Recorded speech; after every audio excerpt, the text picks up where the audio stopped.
Today we're going to do a little work on the old Prius. It's a 2005 Toyota Prius. Take your air filter cover off. Take your air filter out.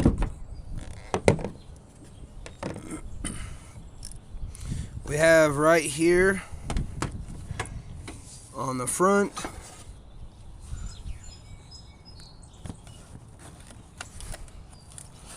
hard to see, but right here there's a 10mm bolt. Wiring harness is hiding it. You can kind of see the head of it there. That undoes your clamp for the bottom of this air box. We're going to do that one first.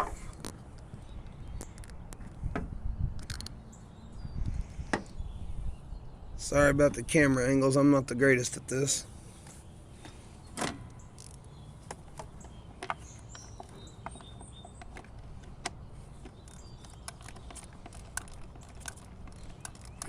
This is the one that goes to the throttle body. I'm gonna undo that one.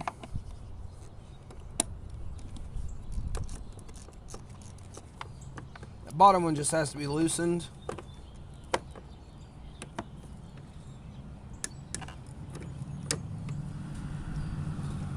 These two have to come out all the way.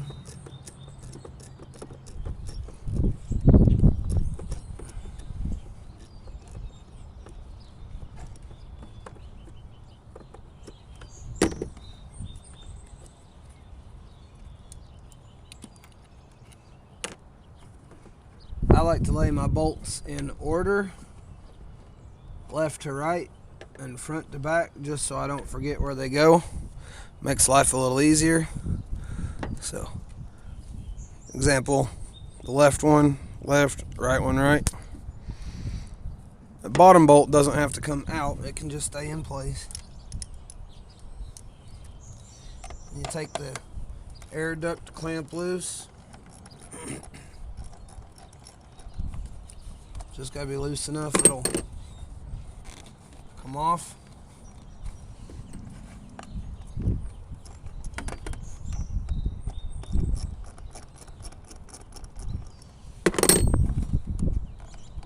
Like that. Tuck it back out of the way. Then there's this wiring harness. Gotta very carefully press in. There's a tab right here where my thumb is. Very carefully press in that button and unplug your mass airflow sensor.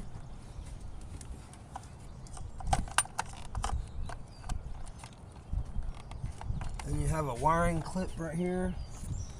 There's a tab here on the front if you lift it up. I don't have a screwdriver handy. If you lift up that tab, you should be able to open. You gotta lift this tab and pop that clip out so that this harness can sit out of the way. A little wiggle, and this is free. Today we're going to be replacing this mass airflow sensor. I'll set that aside for the time being. We're going to put 4 spark plugs, 4 coils, and 4 fuel injectors all in this one video, as well as clean this throttle body a little bit. I'm going to pause here, go get all the tools. Be right back. Alright, got me old trusty spark plug socket, a little swivel and a ratchet for that. Then basically your 10 and your other ratchet here, 1/4 inch drive, will do for the most of it. Alright, so next we're going to undo these bolts. Let me grab you. Undo that bolt there and there for the fuse box or relay box. Move it out of the way. Doing this by hand, even though I have power tools, just to show that anybody can do it. Sound like dang, the bolts are tight for some reason.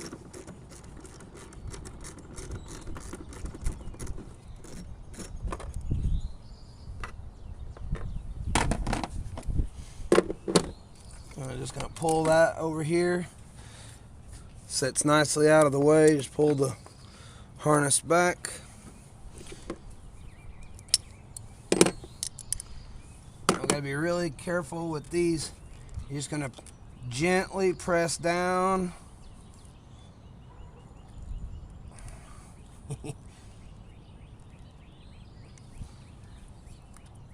Sometimes these don't want to come off.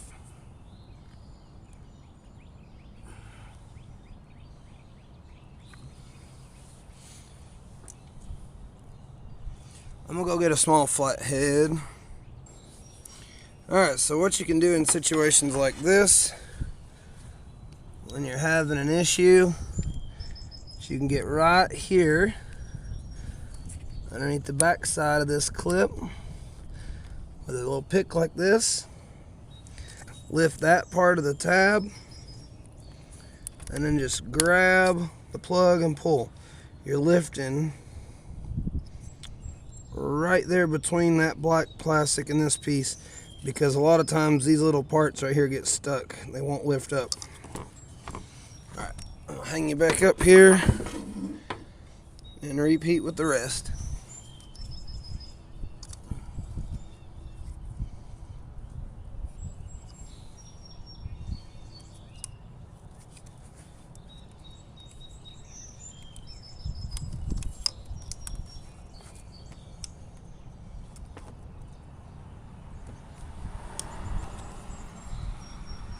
For this clip, you got a little lever right here you pull forward. That'll get that out of the way.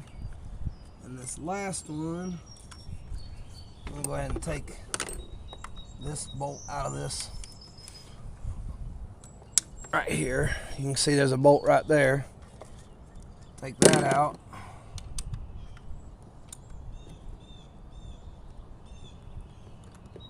Lift this harness up a little bit.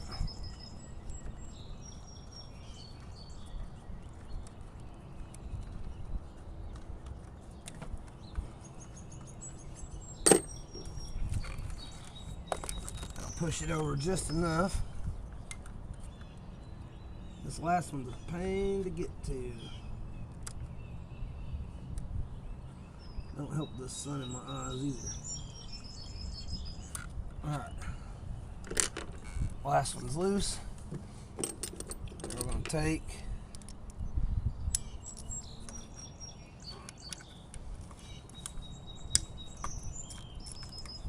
crack each one of these 10mm coil bolts loose.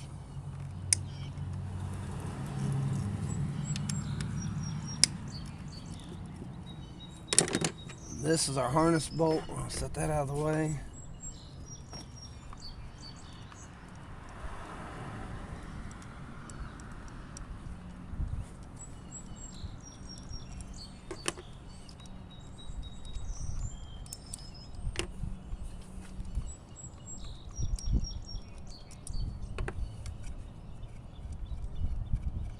I like to keep the coils in order just in case. It's especially helpful when you're tracking down a misfire. Don't mix them up. That way you know if you have a misfire on one cylinder and you know where your coils are, you can switch them around, clear the codes, and see if your misfire moves. If your misfire moves, well, you know it's coil. Alright, so now we have the coils set up in order. Now we're going to take these plugs out. Now I'm just doing all this as maintenance. I'm doing the new fuel injectors just because this one has high mileage, and those new fuel injectors are fairly cheap on eBay. Get a whole set of them for like $20-something, I think, shipped to your house.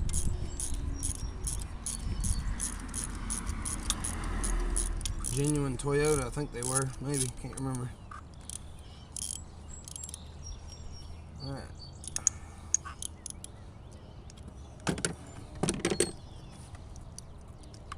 Keep my plugs in order too, so I can make sure it's firing correctly. That spark plug there actually looks pretty good. Not too bad.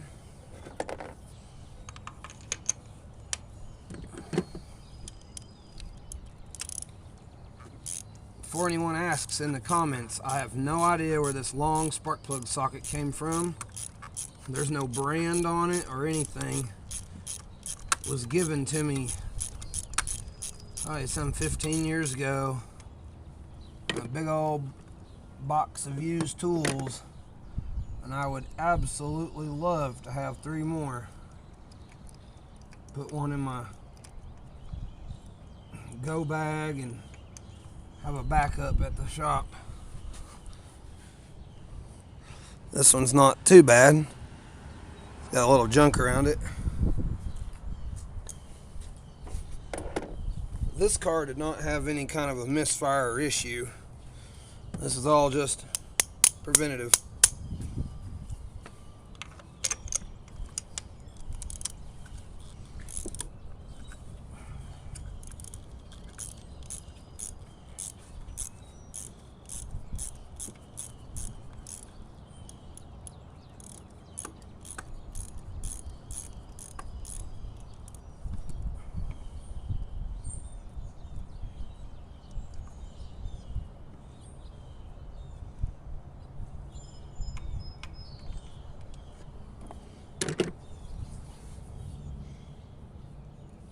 Not too shabby.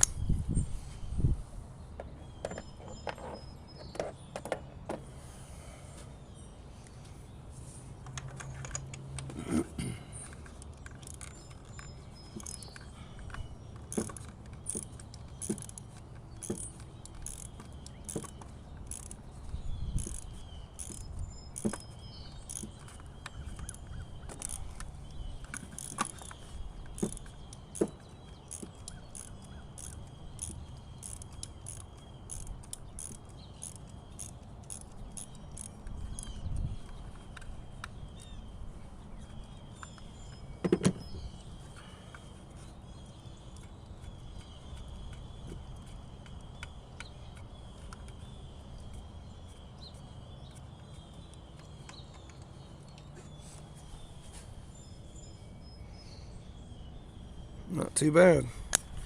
These plugs don't look like they're all that old anyway. Still replacing them regardless because I don't know the miles on them. Alright, I will be right back. Alright, got the parts laid out. We're going to start first. Just this up a little.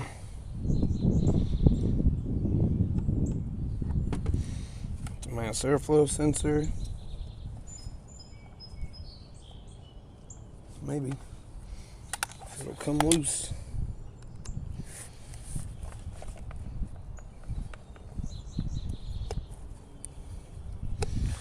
Sorry, I'm just off camera. Trying to fight these screws out of this thing.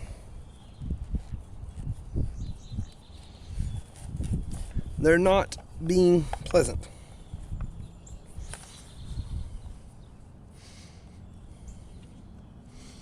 Alright, there's one.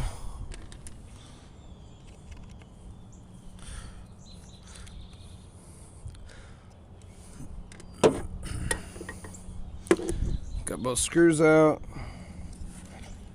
Give it a friendly little pull, but be careful with it.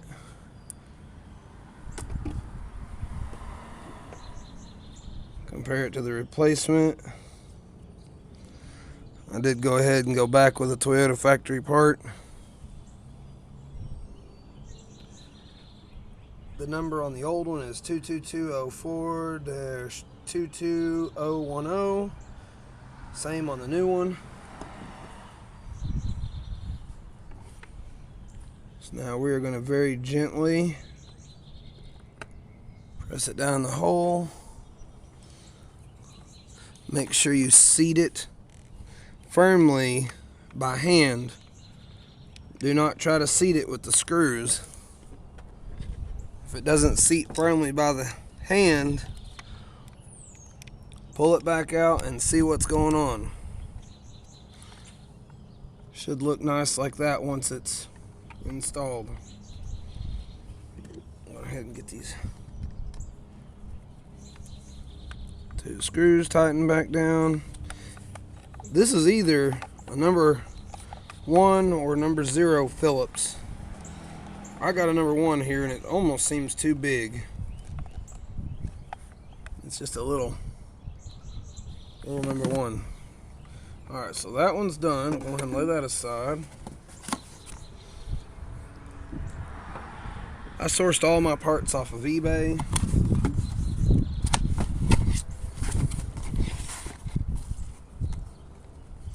Got OEM fuel injectors. These will be going in next. There's your part number for those. There's a seller on eBay, has packs of 4. Oop. Got OEM spark plugs.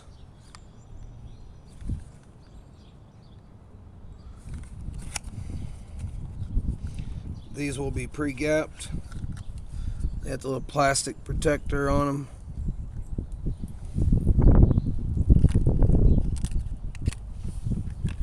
Alright, let's go back over here. I'll make sure my camera orientation didn't flip. I apologize if it did. I suck at making videos and I know it. Just is what it is. Now you gotta be very careful not to drop these because you don't want to dent the bar off the top.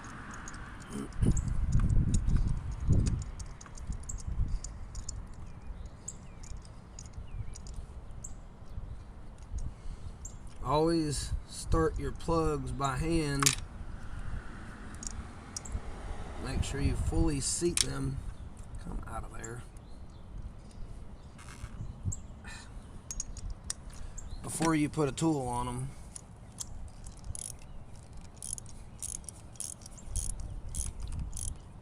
These have a crush washer, so you're going to want to bring them until they stop. And then I move them a 1/4 of a turn past that. I'm sure somebody will get on here and complain about there's a factory torque specification, so on and so forth.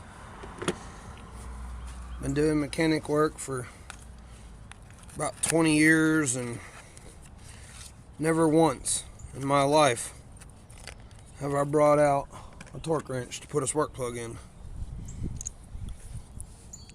These have a crush washer right here. And when you compare it to an old one, you can see that it crushes just a small amount. So a 1/4 turn is usually enough to fully seat them. Always doing a visual inspection of your new plugs. Make sure no ground strap here is bent in manufacturing. You can't use a gapper on these because they're iridium and it'll damage the point. So if you happen to have one that got damaged, you can use a pair of pliers to grab the outside edges and pull up, and you can test it with some feeler gauges for the correct size, correct gapping. I don't know what these happen to be right off. Like I said, they come pre-gapped, so I don't usually worry about it. Chances of having a damaged plug is pretty slim. I mean, it does happen, but that's why companies have quality control. Now, if you're using an aftermarket part, you'll have that a lot. Alright. So she's snug. I'm going to start here. A little bit more. Right here. Go 1/4 turn. Now this plug socket does not like to come back out. It don't let go of your plugs though, so that's nice.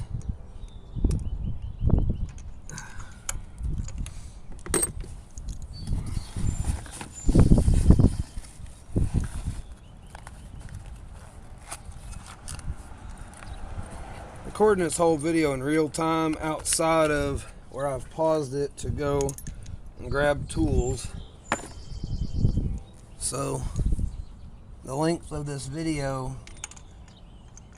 should give you a realistic, expectation of how long it should take you to do it if you have basic knowledge of tools and basic understanding of the process. Snug there. Take it 1/4 of a turn.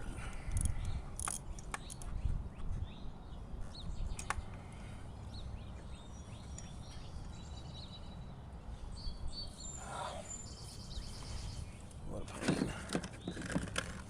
Love that socket. Man, it gets stuck easy.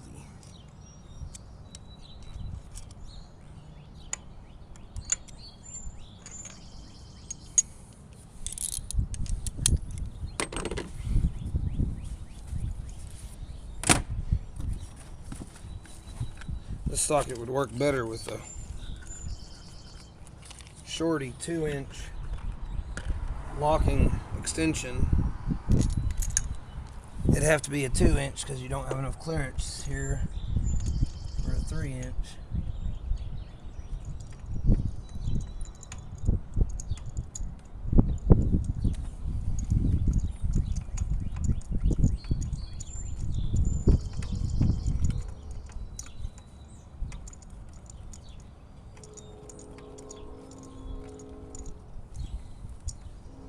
It's always a good time when you got all this apart to do a visual inspection.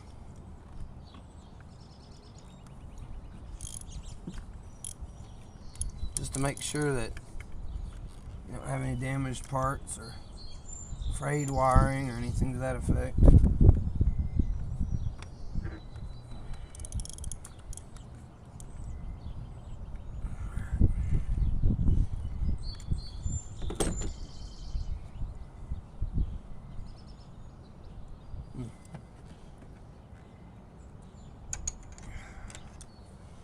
Alright, the plugs are done. I got brand new coils. Now I'm using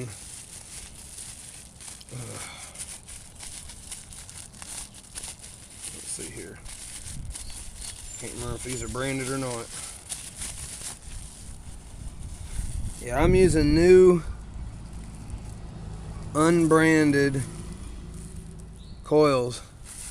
They were recommended by a friend of mine who has a Prius. Doing new coils just for longevity purposes, not because they're needed. I'll hold on to my old coils, of course, in case I need them, or in case one of these aftermarket units decides to fail.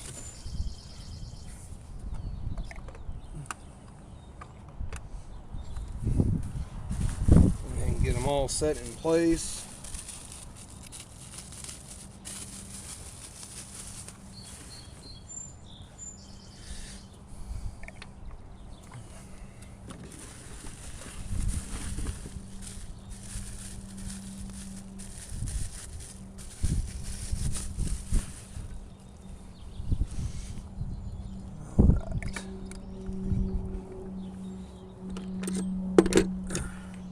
Now that they're in place, I'll grab the bolts. I'll make sure to put them all in place just in case, so don't drop the little bolts down the spark plug tube of the one next door by accident. Just never know. Accidents can happen. Always hand start these to make sure you don't strip the threads. This is an aluminum valve cover, and while it's probably not too difficult to replace, shouldn't have to if you take good care.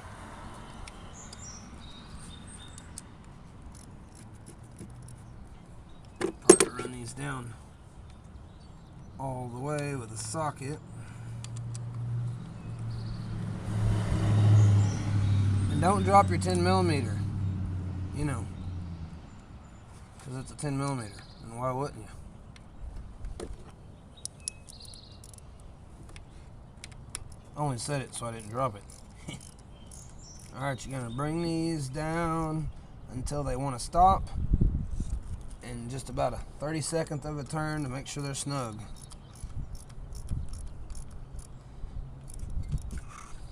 Come back. Stop. About 32nd of a turn. You don't want to over tighten these bolts, but they do need to be tight enough. Some coils ground through their bolts and some don't. You don't want to over tighten them anyway because you could crack the coil and damage it. There's that. Alright, now we're going to get a harness put back on, starting with this bar one that's underneath and very difficult. When I say it's underneath and difficult, I mean it's hiding. Oh shoot, let's see if I can even get in there.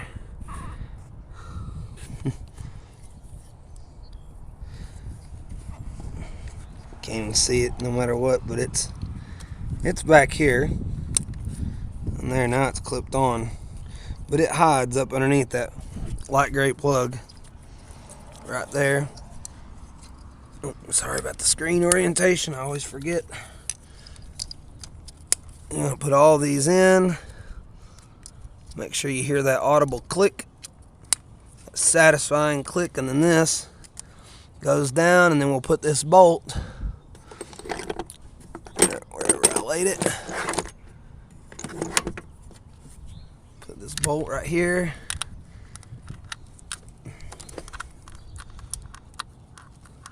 Make enough of these videos and I'll get better at holding this camera properly. Maybe not.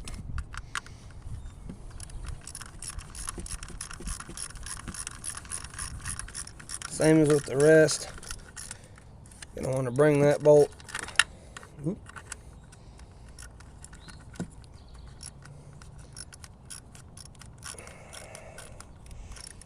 Bring it down. When it stops, give it a little bump.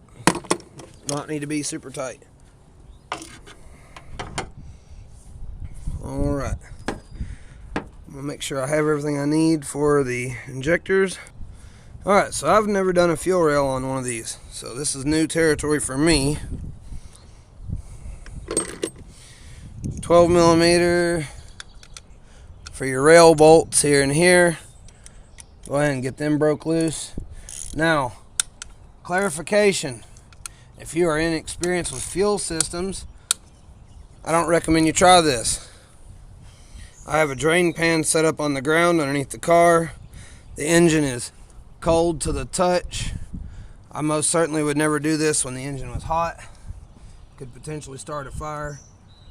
We're going to go ahead and, if you push in on the plug and then press the tab, usually these will come right off. Push in. Press the tab and release. Repeat that all 4 times, hopefully. Maybe.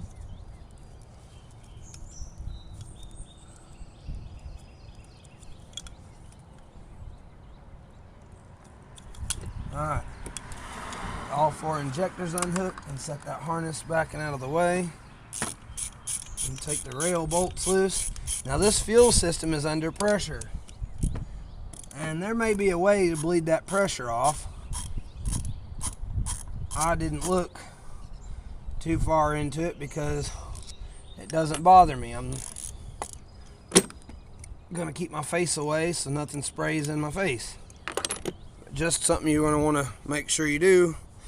Don't get sprayed in the face. Wear proper PPE. Don't be like me. Alright, so once that's loose, your fuel rail should wiggle.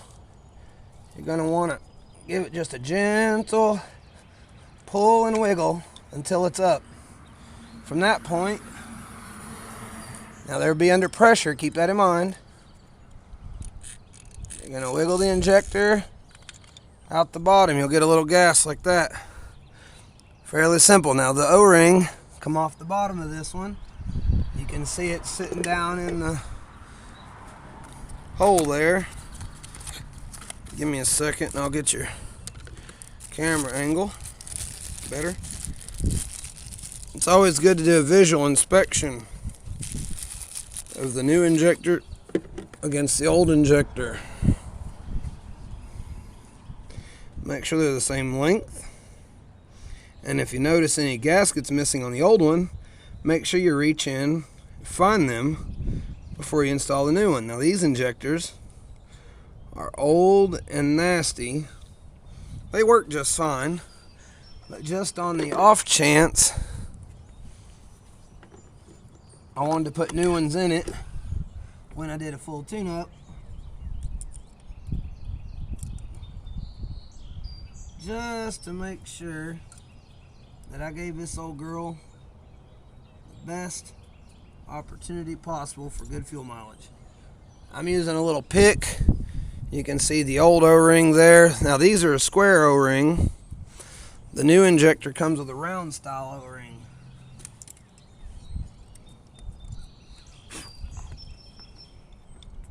I have a little debris around mine. Do not, and I repeat, do not use a vacuum cleaner around open fuel injectors to get debris out. Vacuum cleaners have an open spark motor on them, DC or AC, depending on whether you're using a battery op or a wall unit. And gasoline is flammable, obviously.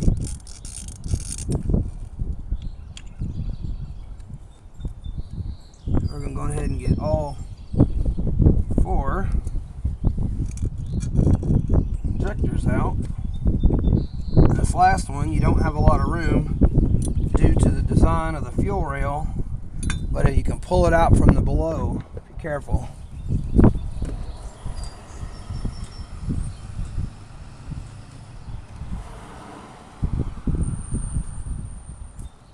Nope, had to go running after some garbage.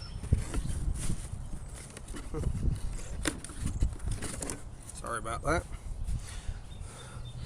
I'll get you in here a little closer to see these other 2 O-rings. You can see the red right down there, and if I can get it a little closer maybe. It's not the best angle, but you can see both O-rings. So I'm going to fish them out. Fish them out really quick. Lawyer asked why I killed a man. He kept staring at the back of my head. Just a joke.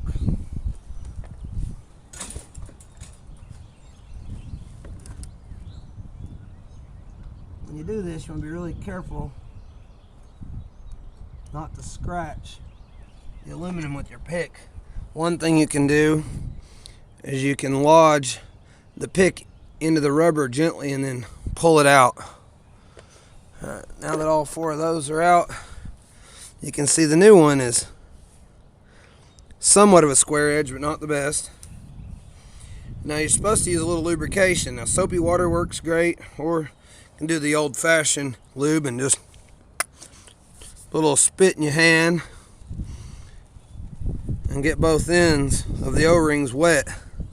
A little spit never hurt nobody, right?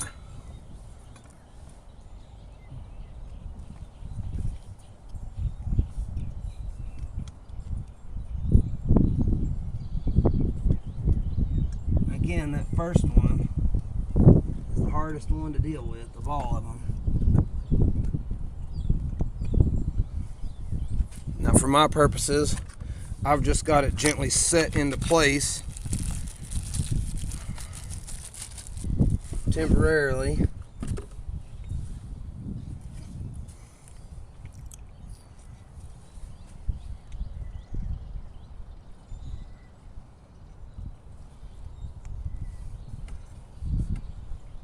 Once I get them all in there, I'll work in the tops into the fuel rail.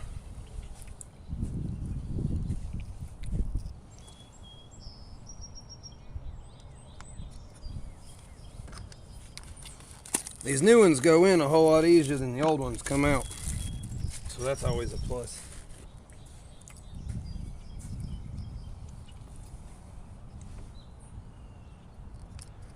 Alright, just kind of wiggle them and lodge the bottoms all in place, and then work your way from the right side to the left, carefully setting the tops into their holes in the rail, and then turn all the plugs upwards and give it a gentle push and wiggle. And once you've got them all in their holes like that, you can give it a gentle tap, just like that, until they're all fully seated in place.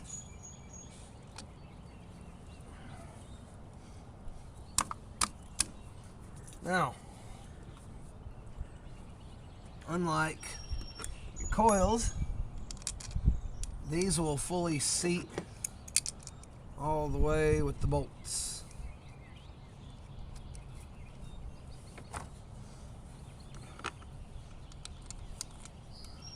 Just hand tighten them down.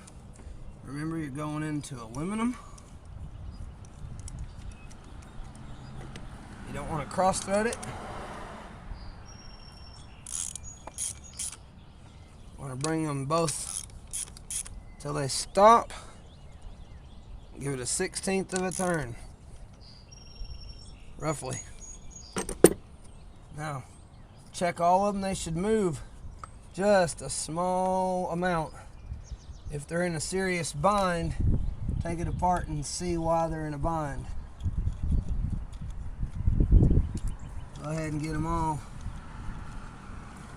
clipped back in.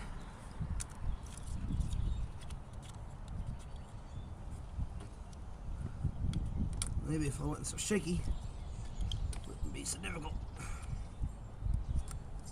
Alright. Always pull your plugs to make sure they're firm on everything that you did. I was going to clean this throttle body, but if you notice, mine's actually relatively clean. So I'm not going to bother with that today. Well, everything up top here is done. So we're going to go on ahead and put this box back on and make sure you get it fitted properly over the rubber on the throttle body and seated down firmly like this first. And then we'll take our 2 bolts we took off earlier, put the left one on the left and the right one on the right. Now this isn't really necessary if the 2 bolts are the same length, obviously, but it's a good practice when you're doing mechanic work. Until you get used to what bolts go where, it's always a good idea to make sure you lay them out in the order they come out and put them back exactly where they go. And this will keep you from damaging a screw hole or cracking something by putting too long of a bolt in it, or having a premature failure with too short of a bolt. I'm gonna get this left side hose put back on the air duct, and you bring this one down. You're gonna bring this one down until it gets kind of hard to turn, and you want to wiggle test it. Don't over tighten it. Then you want to tighten this one down. Same principle. This one will start getting really snug.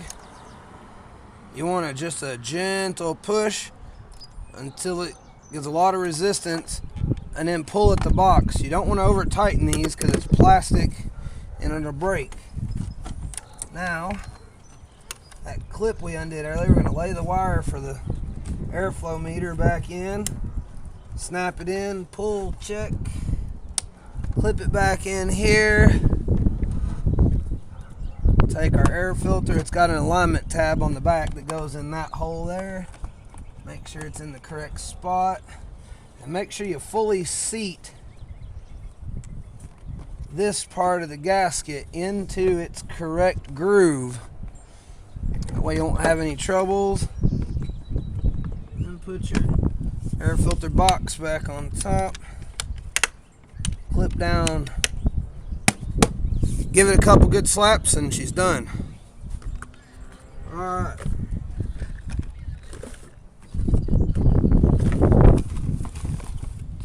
Now, whole box of garbage later. Recycle your cardboard if you can. I reuse mine for shipping purposes. Shouldn't have any bolts left over, but we have 4 spark plugs, 4 injectors, 4 coils, and a mass airflow. And we only used quarter-inch ratchet, deep 10, quarter-inch extension, 6-inch, number 1 Phillips, which probably should have been a number 0, 3/8 ratchet, 6-inch extension, 12mm deep. You can use a short for the fuel rail. Spark plug socket of your choosing. I used a swivel and a long socket. You can probably use a short socket and extension as long as it gets in the hole. And I used a little pick. Now we are going to test.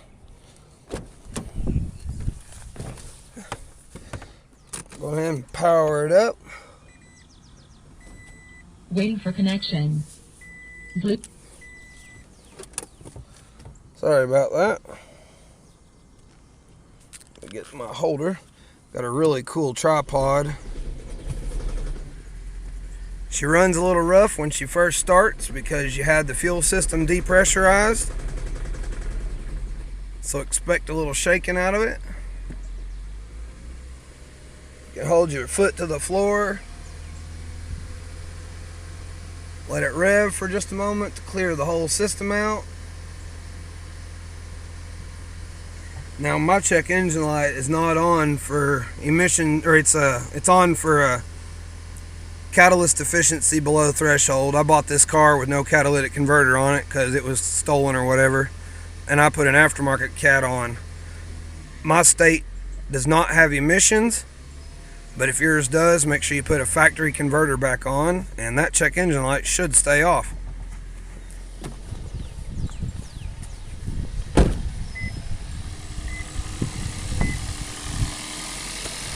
Running smooth. It's always a good idea to visually check all your fluids. Your inverter pump antifreeze, your main radiator antifreeze down there, your brake fluid, and of course your washer jug. Clean up the mess and call it a job well done.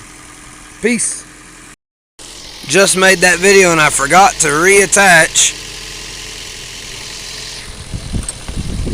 my relay box in the video. So we're going to do that right now.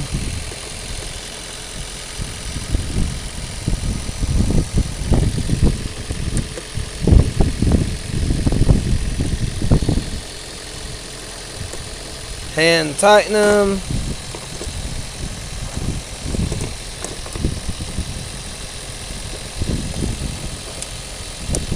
Get your ratchet.